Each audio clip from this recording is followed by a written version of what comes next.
Ghost stories are nothing new. Writing first developed in ancient Egypt and Sumeria, and the earliest known stories developed with it. One such story, the Epic of Gilgamesh, dating to Sumeria in the early Bronze Age, tells of the hero Gilgamesh encountering the ghost of his friend Enkidu, who visits him from the land of the dead. The Old Testament Bible features a similar story, popularly known as Saul and the Witch of Endor. King Saul worries at the approaching forces of the Philistines and decides to visit a medium in the town of Endor. There he asks the woman to raise up the spirit of his dead friend Samuel. The woman dutifully does as she is bid, and the spirit of an old man wearing a robe rises up from beneath the ground. Samuel has no good news for Saul, however, telling him that tomorrow he and his sons will be joining him in the land of the dead. The distraught Saul prostrates himself upon the ground, but his fate has already been set. By the time that Shakespeare was writing his play, between 1589 and 1613 AD, this type of narrative feature was a popular dramatic device. Not only are dire warnings from witches used in Macbeth, but Macbeth himself is haunted by the ghost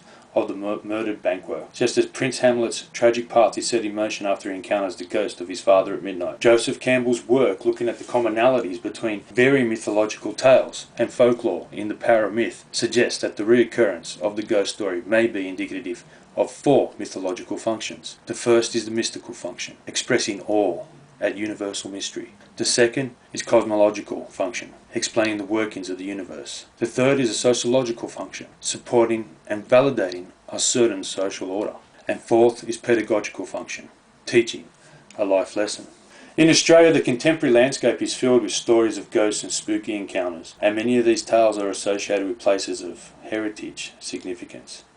The website This Is Horror, to cite one example, states, "The oldest state in Australia, New South Wales, was the site of the first landing of the British in 1788. For the next 225 years, people lived and died in a landscape varied and at times harsh and unforgiving. This allows for a vast and plentiful list of places hounded by reports of supernatural activity, be they hospitals or asylums, private residence, or stretches of road." The paradox of this, of course, is that the continent of Australia was inhabited by Aboriginal people for potentially as long as 60,000 to 70,000 years, which poses the rather obvious question. In a continent as ancient as Australia, why is the contemporary focus on ghost stories of such recent origin? Part of this may be to do with the question of cultural dominance. In his keynote speech at the Australian National University, Tom Griffiths referred to Australia as a haunted country. He was not talking about ghosts per se, at least not in the same tradition of Hamlet and Macbeth. Rather, Griffiths was describing the attitude of settlers in early Australian history that he referred to as tortured ambivalence. The early settlers of frontier Australia were in direct conflict with Aboriginal people, cutting them off from their traditional food resources and removing them from their traditional lands. This meant different things at different times, from rounding up groups to living mission settlements to removing children from their communities, or even massacres of entire tribal groups. Griffiths refers to a psychological legacy of guilt developing in the mentality of early settlers, something that came to be overlaid upon the landscape itself. Australian writers of the 19th century come to describe the land with the words like mournful and melancholic. Alex Chisholm, for example, from Maryborough in Victoria, described the Australian bush after dark with the words, "Dusk enveloped the ridges and gullies. The iron barks had now shed their friendliness. They were perhaps revengeful phantoms of the black men who had once frequented these forests." Even more telling were the 1959 words of pastoralist Albert Wright on the psychological legacy of Aboriginal dispossession, stating, "Until the white men could recognise and forgive that deep and festering consciousness of guilt in themselves, they would not forgive the blacks for setting it there. He imagined a whole civilization haunted, like a house haunted by the ghost of a murdered man buried under it." All of which poses the question, what exactly are ghosts, and why are people so interested in them? The definition of a ghost seems to change subtly from person to person. For some, they represent in some way the spirit or soul of someone from the past. The ongoing haunting might be tied to a violent death, with agency often ascribed to the ghost, that they are seeking revenge for some past injustice. Ghosts are often attributed with the character as well as agency, especially on ghost tours. The ongoing haunting might be tied to violent death, with agency often ascribed to the ghost, that they are seeking revenge for some past injustice. Ghosts are often attributed with character as well as agency, especially on ghost tours, where the particular habits and vices of ghostly presences are described in great detail. John G. Sable, of the Ghost Excavation Research Center in the USA, notes there are generally 2 types of paranormal investigators: those who are interested in commercial outcomes, such as ghost tours, and those who operate as ghost hunters. Placing himself in the second category, Sable has written a paper titled Archaeology and Ghost Research, a relational entanglement, where he argues that archaeological techniques of past reconstruction can be utilised in ghost hunting activity. His main argument is that we must come to understand the landscape of a haunted site as a multidimensional space, an entanglement of various social situations. At a haunted location we may find that the place is understood, constructed, remembered, and still utilised in very distinct ways by different individuals or groups of ghosts. What materializes in the present and haunts the spaces of a location may involve long and multiple histories that percolate on the surface of the contemporary environment. A thorough investigation should show different senses of history and sociability. Sable refers to some of the devices that contemporary ghost hunters use in their work, with electronic devices often utilized to give the impression of scientific analysis. He refers to ambient baseline measurements, registering a drop in temperature or a rise in the electromotive force used as evidence of ghost activity in an area. He states that electronic manipulation is commonly utilized as a communicative measure, with ghosts asked to switch lights on and off to demonstrate their presence. Photography and tape recordings are also used to try and capture elements not visible to the human eye or audible to the human ear, except when filtered through such recording devices. As a part of the research for this paper, a number of ghost tour groups in Australia were contacted and asked about the equipment and approaches they utilise. They were also asked to comment on the disparity between haunted places with post-contact origins far outweighing haunted spaces associated with Aboriginal culture in the contemporary landscape of Australian ghost tours. Many ghost tour operators admit that some personal, unexplainable event launched their interest into investigating the paranormal. This belies the fact that their efforts are quite substantial. Ghost hunting may have begun in England with a society known as the Ghost Club, established in 1862. While some ghost hunters keep nothing but anecdotal evidence, others store all the data from investigations, following a scientific methodology, comparing data to ascertain if there is any corroborating evidence. Some experimentation with different methods are used to attempt to provide a conclusive response to an event. Interestingly, many of the operators tend to publish their results on personal websites and Facebook, rather than in more traditional methods. Interestingly, this tends to occur only when there is no scientific explanation for an event. Operators that admit 99% of occurrences have an explanation. It is the 1% that drives these enthusiasts in their endeavours. Many operators admit to working collaboratively to ensure that different levels of expertise and perspectives can be factored into findings. Despite the fact that many operators are first drawn to the field due to an unexplainable event, they mostly admit to be skeptics first, and that they first try to prove that there is in fact a reason for the activity. Interestingly, many work with existing historical structures and research in much the same way as historians when operating in a site. Many ghost tour enthusiasts also admit they are interested in the historical aspects of the site toured as much as any paranormal aspect. Operators indicate that several sites are of importance to indigenous communities who carry out ceremonies to interact with their own beliefs, but it isn't part of the ghost tour. There is a disconnect here, and it is a cultural one. Aboriginal communities interact on a more personal level with their spirits than the wider community. This would explain why there aren't any Aboriginal ghost stories in the wider community. Equipment-wise, some tour operators use only a camera and video cameras, whilst others use infrared-enabled cameras, motion sensors, thermal cameras and EMF meters. Operators will latch onto any equipment they can put to use. In 2002, Frank Suptian created the Ghost Box to assist when tracking ghosts. Staff often receive training in the use of the equipment. Recent years have seen an explosion in interest in the paranormal.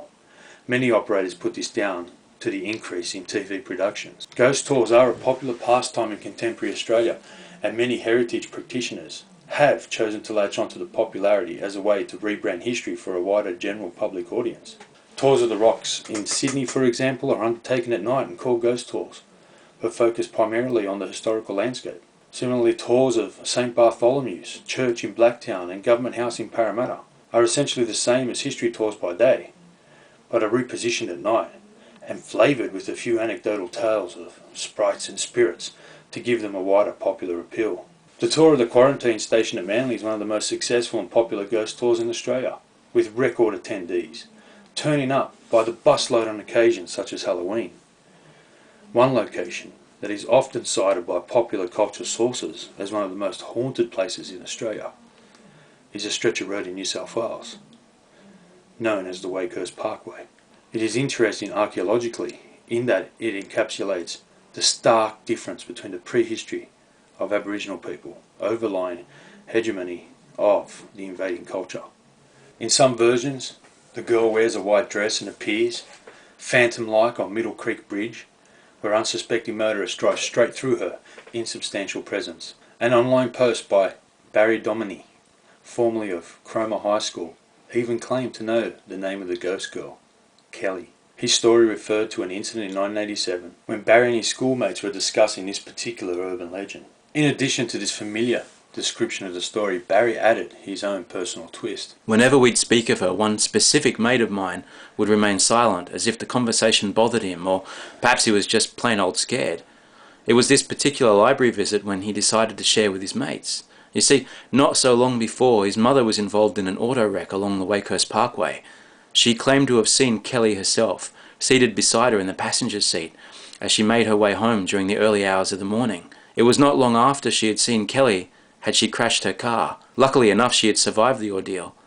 When my mate spoke of the story, myself and the others exchanged numerous glances of disbelief. Still, he seemed so sincere of what he told us. More recently, the familiar tale was used as the basis for a fictional ghost story by cab driver La Wu, which he posted on his blog as if it were a true story. An as yet unreleased film titled The Parkway Hauntings was made in the area on the same subject, presented as though made up of genuine footage of a haunting event. The film centres around the concept of a group of skeptics led at night by a medium through a reserve adjacent to the Wakehurst Parkway. Apart from lower budget films, urban legends and online blogs, there are some other interesting dynamics occurring at this location that hinge on the way in which history and heritage are perceived. The popular ghost stories are all centred on the road itself and refer to hauntings tied to relatively recent events. The Woman in White is a well-known ghost story of European origin, and it has been successfully transposed onto the Wakehurst Parkway location. The White Lady is a type of female ghost usually seen in remote or rural areas and associated with a local tragedy. White Lady legends are found around the world with a common theme of loss or betrayal. Versions are known to occur in the UK, USA, Netherlands, the Philippines, Malta, Portugal, Brazil, the Czech Republic, and Estonia. It is so widely known that it formed the plot for the pilot episode of the US show Supernatural when it launched in 2005. This form of ghost story is, like the road itself, a form of cultural colonialism, in that it supplants and replaces the stories and landscape of the Aboriginal people who utilised the natural resources at this location for generations before the current road was even built. As early as 1952, a letter was written to the Sydney Morning Herald by Michael Sawtell, who stated, I am told that motorists are destroying ancient Aboriginal carvings by driving over them on Wakehurst Park Road in French's Forest. It is to be hoped that the minister will see that these strange and interesting works are preserved. At the same time as this letter was written, there were still Aboriginal camps in the area as well. Academic and historian Professor Peter Reid described one in particular as being located near 3 sacred trees in this place of men's business, accessible by a foot track along the creek or down the old dirt road, which in the 1940s became the Wakehurst Parkway. A description of the camp was also provided. His clearest memories of the Deep Creek camp are the many campfires kept smoky to drive away the mosquitoes, lots of mongrel dogs, tinned food, broken glass.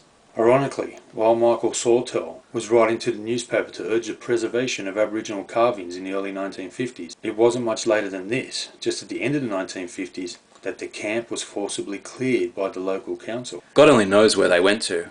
Peter Reid scribed, further adding, I've worked in Aboriginal history for most of my adult life, and never once suspected that Sydney Aboriginals were still living together in their own country, and my own country, when I was a teenager. It wasn't until September 1973 that the engravings in the area were formally recorded. National Parks and Wildlife Services Ranger Terry Barrett identified and recorded 2 groups of engravings. He did not discover the engravings, which were already well known as demonstrated by Michael Sawtell's 1952 letter. It was Barrett's detailed recording, however, that led to the first official protectionary measures for the engravings. Today, there are a number of recorded AHIMS sites registered either side of the Wakehurst Parkway, attesting to the presence of Aboriginal people throughout this area, from Australia's prehistory right up to the end of the 1950s.